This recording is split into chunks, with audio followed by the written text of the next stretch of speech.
In your 1987 letter to shareholders, you commented on the kind of companies Berkshire liked to buy, those that required only small amounts of capital. You said, quote, "Because so little capital is required to run these businesses, they can grow while concurrently making almost all of their earnings available for deployment in new opportunities." Today, the company has changed its strategy. It now invests in companies that need tons of capital expenditures, are overregulated, and earn lower returns on equity capital. Why did this happen? Yeah, well, it's one of the problems of prosperity. The ideal business is one that takes no capital, but yet grows. And there are a few businesses like that, and we own some. But we are not able, we'd love to find one that we could buy for 10 or 20 or $30 billion that was not capital intensive. And we may, but it's harder, and that does hurt us in terms of compounding earnings growth. Because obviously, if you have a business that grows and gives you a lot of money every year and doesn't take it, it isn't required in its growth, you get a double-barreled effect from the earnings growth that occurs internally without the use of capital, and then you get the capital it produces to go and buy other businesses. And See's Candy was a good example of that. I've used that. Back when the newspaper business was good, our Buffalo newspaper, for example, was a good example of that. The Buffalo newspaper was making, at one time, $40 million a year and had no capital requirements. So we could take that whole $40 million and go buy something else with it. But increasing capital acts as an anchor on returns in many ways, and one of the ways is that it drives us into, just in terms of availability, it drives us into businesses that are much more capital intensive. You just saw a slide, for example, on Berkshire Hathaway Energy, where we just announced, just in the last couple of weeks, we announced a $3.6 billion investment coming up in wind generation. And we pledged overall to have $30 billion in renewables.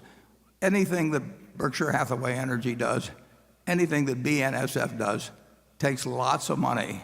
We get decent returns on capital, but we don't get the extraordinary returns on capital that we've been able to get in some of the businesses we require that are not capital intensive. As I mentioned in the annual report, we have a few businesses that actually earn 100% a year on true invested capital.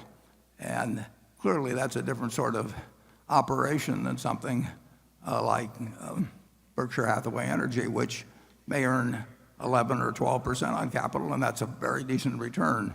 But it's a different sort of animal than the business that is very low capital intensity. Charlie? Well, when our circumstances changed, we changed our minds. Slowly and reluctantly. In the early days, quite a few times we bought a business that was soon producing 100% per annum on what we paid for it and didn't require much reinvestment. If we'd been able to continue doing that, we would have loved to do it. But when we couldn't, we went to Plan B. And Plan B is working pretty well, and in many ways I've gotten so I sort of prefer it. How about you, Warren? Yeah, that's true. When something's forced on you, you might as well prefer it.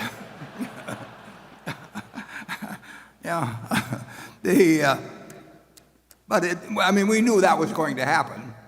And the question is, does it lead you from what is a sensational result to a satisfactory result? And we're quite happy with a satisfactory result. The alternative would be to go back to working with very tiny sums of money, and that really hasn't gotten a lot of serious discussion between Charlie and me.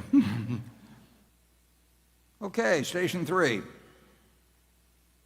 Hi, Mr. Buffett. Hi. Hi, Mr. Munger. I'm from Flagstaff, Arizona. My name is Mick Kelly. My family runs some cattle ranches down in Arizona, and that's kind of what my question pertains to. I'm curious on your thoughts as it relates to the expanding global population and investing in cattle, and if you think it's wise. Thank you. Charlie? I think it's one of the worst business I can imagine for somebody like us. There's nothing personal about this. Yeah. Not only is it a bad business, we have no aptitude for it. Some people have done well in it, Charlie. Boy, yeah, they have one good year every 20 years or something. I know you guys like steak. Very much. But Yeah. not owning cattle. Yeah. Now, Ed, actually, I know a few people that have done reasonably well in cattle, but they usually own banks on the side or something. Sorry. But I wish you the best in it. And I'm in Kiewit Plaza if you want to send anything along. Somebody has to occupy the tough niches in the economy. We need you. Yeah, thank you. Thank you. Yeah.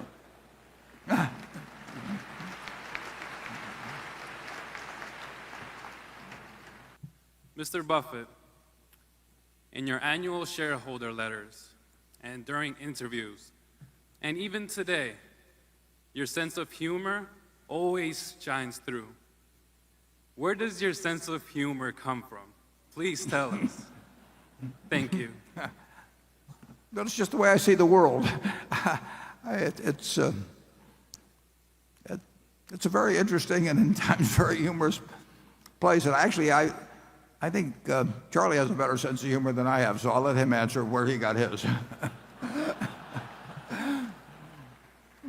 I think if you see the world accurately, it's bound to be humorous because it's ridiculous.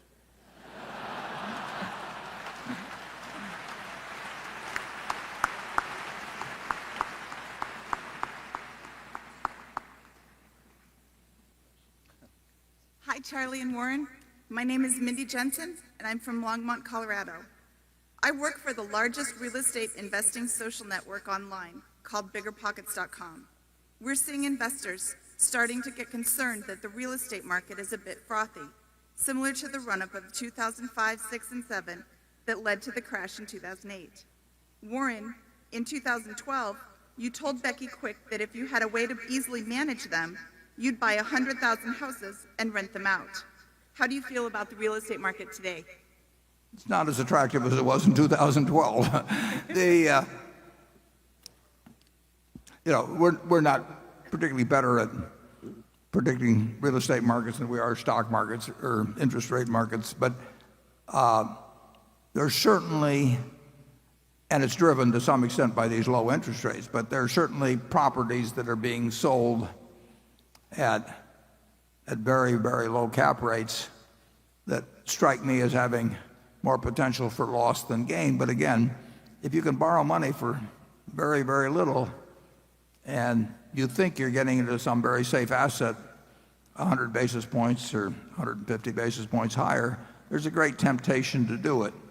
I think it's a mistake to do that, but I could be wrong. I don't see a nationwide bubble in residential real estate now at all.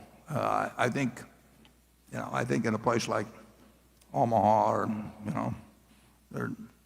most of the country, you are not paying bubble prices for residential real estate, but it's quite different than it was in 2012, and I don't think the next time around the problem is going to be a real estate bubble. I think that it certainly was the cause in a very large part of what happened in 2008 and 9, but I don't think it will be a replica of that. Charlie? Nothing to add. Okay. During this year, Berkshire invested in Phillips 66, Kinder Morgan, and even PCP has revenues associated with the oil and gas industries. Now, I know Berkshire wouldn't make a bet on a commodity like oil, but is Berkshire making a statement about the long-term outlook for oil? I'm making a statement about what? Oil. The price of oil? Yes. No, we haven't the faintest idea what the long-term price of oil was, and there's always a better system available. You can buy oil, as you know, for delivery a year from now, or 2 years from now, or 3 years from now. We actually did that once, Charlie, didn't we, some years back? We cashed it in too soon, too. Yeah, we made money, but we could have made a lot more money. But we don't think we can predict commodity. Two fellows who think we can predict the price of soybeans or corn or oil or anything else. So anything you have seen in our investment transactions, some of the securities you mentioned there were bought by Todd or Ted, and one was bought by me. But neither they nor I bought those, or if we sell them based on commodity price predictions. We don't know how to do it. And we're thinking about other things when we make those decisions. Charlie? I'm even more ignorant than you are. Well, that'd be hard to be. Okay. I think that's the first time I've heard him say that. Has a nice ring to it. Okay, station 5.